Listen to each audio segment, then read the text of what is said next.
राजधानी रांची में एक कार्यक्रम के दौरान पूर्व मुख्यमंत्री बाबूलाल मरांडी ने लोकसभा चुनाव की तिथि की घोषणा, इलेक्टोरल बॉन्ड और हेमंत सोरेन के चुनाव लड़ने के विषय पर पत्रकारों के सवाल पर अपनी प्रतिक्रिया व्यक्त की। पूर्व मुख्यमंत्री ने कहा कि लोकसभा चुनाव की तिथि की घोषणा का हम अपनी पार्टी की ओर से स्वागत करते हैं और 5 वर्षों में एक दिन ऐसा अवसर मिलता है कि हम अपने हाथों से अपना भाग्य को बनाते हैं। इस कारण सभी को मतदान अवश्य करना चाहिए। तो आप सब लोगों को पता चल रहा है इलेक्टोरल बॉन्ड पर लेकर पूरा हंगामा है, आपके विरोधी पूरा रेस है। अरे भैया, वो लोग क्या हंगामा करेगा? अगर औसतन देखेंगे तो भारतीय जनता पार्टी को तो इलेक्टोरल बॉन्ड कम मिला। हमारे पास जितनी तादाद में सांसद है उसके हिसाब से तो 20 करोड़ रुपया का ही हिसाब बैठता है। बाकी जो शेष दलें हैं उनके यहाँ तो 200 करोड़ रुपया का हिसाब बैठता है। हमारे पास तो क्षेत्र का भी व्यापक विस्तृत है, देश के अंदर में बड़े भूभाग पर हमारी सरकारें भी चल रही हैं। तो ये सब लोगों तो हर हमेशा कुछ ना कुछ मुद्दा, भाई इससे और ट्रांसपेरेंसी क्या हो सकता है? जो कहा गया कि भाई ट्रांसपेरेंसी, कोई भी व्यक्ति जब बॉन्ड परचेज करता है तो वो अपना चेक काट करके बैंक को देता है और उतना बॉन्ड परचेज करता है।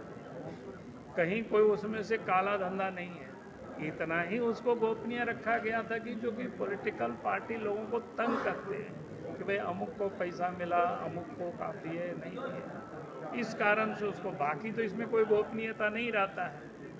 उनका सब इनकम टैक्स रिटर्न में सब आता है कि भाई उन्होंने इतना बॉन्ड कर दिया। तो इसीलिए काला धन को समाप्त करने के लिए योजना लाई गई। अब फिर सुप्रीम कोर्ट कह रहे हैं तो कोई नया दिशा निर्देश देंगे।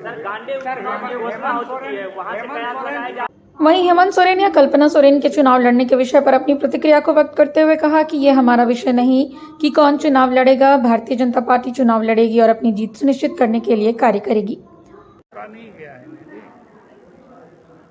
तो जेल से कई लोग चुनाव लड़ते, वो भी लड़े, उसमें क्या दिक्कत? सर, गांडे उपचुनाव की घोषणा हो चुकी है। जेएमएम कह रही है कि वहां से कल्पना सोरेन चुनावी मैदान में आ सकती है। अगर लड़ेगा ये हमारा विषय नहीं है यार। बीजेपी लड़ेगी वहां से चुनाव, इतना तय है। सर, कल तक बीजेपी विरोध में थी कि 1 साल से कम समय का चुनाव का समय। हाँ, तो हमने कहा ये इसमें कौन गलत है?